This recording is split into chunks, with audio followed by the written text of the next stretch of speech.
Hello guys, कैसे हैं आप सब गाइस। आई होप आप सब ठीक होंगे गाइस। मेरा नाम है अब्दुल और आप देख रहे हैं अपना यूट्यूब चैनल करंट फार्मेसी। तो गाइस आज की जो वीडियो है ये उन स्टूडेंटों के लिए काफ़ी ज़्यादा हेल्पफुल होने वाली है जो अब की बार बी फार्मा थर्ड सेम का एग्जाम देंगे। तो आज की वीडियो में हम बात करेंगे जो आपकी एक सब्जेक्ट है फिजिकल फार्मास्यूटिक्स फर्स्ट। तो उसी के मैं आपको आज यहाँ पर लॉन्ग इंपोर्टेंट क्वेश्चन बताने वाला हूँ जिनके एग्जाम में आने के ज़्यादा चांसेस हैं।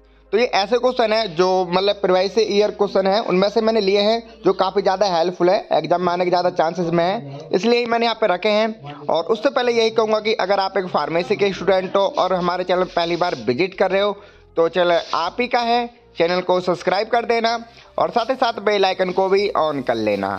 तो करते हैं आज की वीडियो स्टार्ट, लेट्स बिगिन। तो देखिए गाइस, जो हमारे यहाँ फर्स्ट क्वेश्चन है वो है define solubility, explain the various factor affecting solubility of sodium in liquid.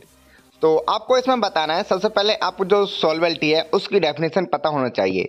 देखिए वैसे जो आपकी सॉल्वेबिलिटी है इसकी जो डेफिनेशन है वो काफ़ी ज़्यादा इंपॉर्टेंट है क्योंकि आपके जो 2 मार्क्स के क्वेश्चन होते हैं ये उसमें भी आ सकती है या फिर आपके जो 5 मार्क्स के क्वेश्चन होते हैं उसमें के लिए भी काफ़ी ज़्यादा इंपॉर्टेंट है। तो इसलिए सबसे पहले आपको जो सॉल्वेबिलिटी है उसकी डेफिनेशन पता होना चाहिए। और नेक्स्ट इसमें आपको आगे बताना है explain the various factor affecting solubility, यानी जो हमारे वेरियस फैक्टर होते हैं उसकी जो सॉल्वेबिलिटी है उन पर क्या इफेक्ट करती है ये आपको बताना है, यानी एक्सप्लेन करना है। लॉन्ग क्वेश्चन है और इसमें आगे और लिखा है सॉलिड इन लिक्विड, और जो सॉलिड और लिक्विड में जो एक्सप्लेन करके और बताना है, यानी देखिए समझिए आसानी से। तो इसमें आपको बताना है सबसे पहले आपकी जो सॉल्वेबिलिटी है उसकी डेफिनेशन होगी, देन इसके बाद में बताना है जो आपकी वेरियस फैक्टर होते हैं उनको जो हमारी सॉल्वेबिलिटी है वो क्या इफेक्ट करती है, यानी क्या उस पर फैक्टर डालती है, और फिर जो सोडियम इन लिक्विड होता है उस पर क्या फैक्टर डालती है, उसके इफेक्टिंग क्या होते हैं, उसके मैकेनिज्म क्या होते हैं, ये सब चीज़ इसमें डिफाइन करके बतानी है। यानी लॉन्ग क्वेश्चन है, 10 मार्क्स में आएगा, इसलिए काफ़ी ज़्यादा इंपॉर्टेंट है, एक बार जो इससे याद कर लेना। और देखिए जो हमारा अब नेक्स्ट क्वेश्चन है वह है list out physical properties of drug molecules, describe any two of them with suitable example. तो इसमें आपको बताना है, देखिए सबसे पहले आपको ना क्वेश्चन को ध्यान से पढ़ना है। इसमें पूछा क्या है, इसमें जो आपके ड्रग मॉलिक्यूल्स है उनकी जो लिस्ट है उनकी फिजिकल प्रॉपर्टीज़ के अनुसार आपको जारी करनी है। यानी जो हमारे ड्रग मॉलिक्यूल है उनकी कोई प्रॉपर्टीज़ है उसके अनुसार आपको एक लिस्ट जारी करनी है जो आपके टीचरों ने पढ़ाया होगा, जो काफ़ी ज़्यादा ईजी भी है। ठीक है, सबसे पहले आपको लिख के देनी है, मतलब आपको जो नोटबुक है आपकी एग्ज़ाम की तो उसमें वो आपको लिख के देनी है। देन इसमें बताना क्या है नेक्स्ट, उनमें से किसी दो को मतलब आपको डिस्क्राइब करना है, यानी जो भी आपने लिस्ट बनाई उसमें कौन कौन से आपने रखे हैं उनमें से किसी दो को आपको मतलब वहाँ पे डिस्क्राइब करके देना है। और डिस्क्राइब के साथ साथ उनके जो सुटेबल एग्जाम्पल हैं वो भी आपको बताने हैं, जो काफ़ी ज़्यादा इंपॉर्टेंट क्वेश्चन है। ये आपकी जो यूनिट सेकंड है उससे लिया गया है और ये ना मतलब 90% ऐसे क्वेश्चन आने के ज़्यादा चांसेस में हैं, तो मैंने यहाँ पर रखा है।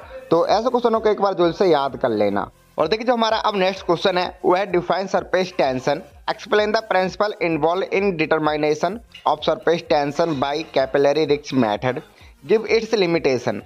तो सबसे पहले आपको लिखना है जो आपका सरफेस टेंशन होता है उसको डिफाइन करना है, यानी ये क्या होता है इसके आपको डेफिनेशन करके बतानी है। ठीक है, और नेक्स्ट इसमें पूछा है explain the principle involve in determination of surface tension by capillary rise method, यानी जो आपका कैपिलरी रिक्स मेथड है उसमें जो आपके सरफेस टेंशन है उसमें कौन कौन से इसके प्रिंसिपल इन्वॉल्व है और इसका डिटरमिनेशन करके आपको बताना है। ठीक है, गिव इट्स लिमिटेशन, यानी जो इसकी लिमिटेशन है वो भी आपको बतानी है, यानी सरफेस टेंशन की जो लिमिटेशन आपको यहाँ पे लिख देनी है। काफ़ी बड़ा क्वेश्चन है और क्वेश्चन के हिसाब से आपको इसका जो आंसर है वो भी लिखना है, यानी बड़ा है क्वेश्चन है तो आपका जो इसका आंसर है वो भी बड़ा ही है, यानी 2-3 पेज को आपको इसका लिख देना है। लॉन्ग क्वेश्चन है और काफ़ी ज़्यादा इंपॉर्टेंट है।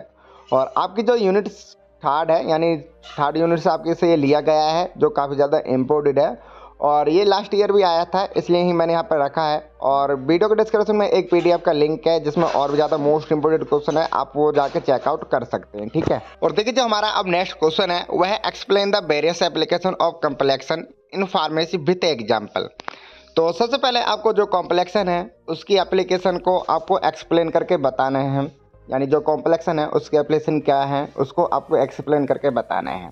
नेक्स्ट इसमें जो कॉम्प्लेक्शन है उसका फार्मेसी में क्या यूज है वो भी आपको लिखना है और यूज के साथ साथ जो उसके एग्जाम्पल हैं वो भी आपको बताने हैं। यानी सबसे पहले क्या करना है, जो कॉम्प्लेक्शन है उसकी एप्लीकेशन क्या है उसको आपको एक्सप्लेन करके बताना है। नेक्स्ट इसमें है जो कॉम्प्लेक्सन है उसका फार्मेसी में क्या यूज है वो भी आपको बताना है। और नेक्स्ट जो कॉम्प्लेक्सन के एग्जाम्पल हैं वो भी साथ ही साथ आपको बताने हैं जो काफ़ी ज़्यादा इंपॉर्टेंट है, ठीक है। तो इस क्वेश्चन को एक बार जरूर से याद कर लेना। और देखिए जो हमारा अब नेक्स्ट क्वेश्चन है वो है what you mean by buffer capacity and buffer equivalence. तो इसमें आपको बताना है जो बफर कैपेसिटी है वो क्या होती है और जो बफर इक्विवेलेंस है वो क्या होता है, यानी दोनों को आपको डिफाइन करके बताना है जो काफ़ी ज़्यादा इंपॉर्टेंट है। और गाइस ये एक तरह से भी आ सकता है कि जो आपको 2 मार्क्स के क्वेश्चन होते हैं इसमें पूछ सकता है कि बफर कैपेसिटी में आपको डिफाइन करके बताना है, ऐसे पूछ सकता है, या फिर पूछ सकता है जो बफर इक्विवेलेंस है वो क्या होता है उसको डिफाइन करके बताना है। यानी दोनों तरह से क्वेश्चन आ सकता है, इसलिए काफ़ी ज़्यादा मोस्ट है, ऐसे क्वेश्चनों को एक बार जरूर से आप याद कर लेना। और देखिए जो हमारा अब नेक्स्ट क्वेश्चन है वो है define complex classify with example.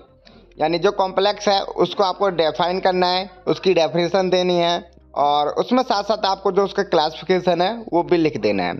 और क्लासिफिकेशन में जो उसके एग्जाम्पल हैं वो भी आपको बताने हैं। तो काफ़ी ज़्यादा इंपॉर्टेंट है। देखिए एक क्वेश्चन है छोटा सा, इसमें 3 चीज़ पूछी हैं।